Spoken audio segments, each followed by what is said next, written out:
Every day I drive my car to work, I notice something is missing from the inside. First, a couple of CDs, then some clothes I keep in my car. There was never any sign of entry, and when I checked my dash cam, I never saw anyone approach the vehicle. Kinda just figured I dumbly misplaced them until I saw her in my rearview mirror. One day I'm driving to work, and I check my blind spot on my passenger side before merging.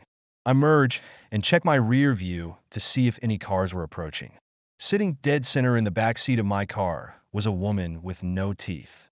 She kept smacking her gums together as she stared at the mirror, directly at me.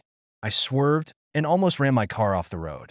I turned around only to find my back seat completely empty. When I looked in the mirror, she was still there, just looking at me, smacking her gums together.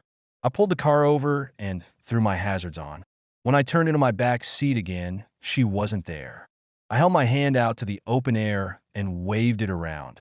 Abruptly, my fist stopped swinging. I felt pressure surrounding it. I looked to my rearview mirror and saw her grabbing my hand with both of hers. When I saw her pulling my hand to her mouth, I felt those loose, toothless gums against my knuckles. I ripped my hand away and exited the vehicle. I'm going crazy, I told myself. I didn't tell anyone. The presence became worse. As the days continued, she did also.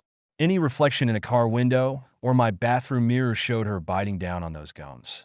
I began to smell them and heard her siren call of violence. I stopped sleeping. I was so terrified of mental illness. I never got it checked. My wife noticed something was wrong, and she told me we should go for a drive to relax. And no, I screamed out. I could tell I was scaring her, but I couldn't contain composure. I stared at my wife, and for the first time I saw the woman.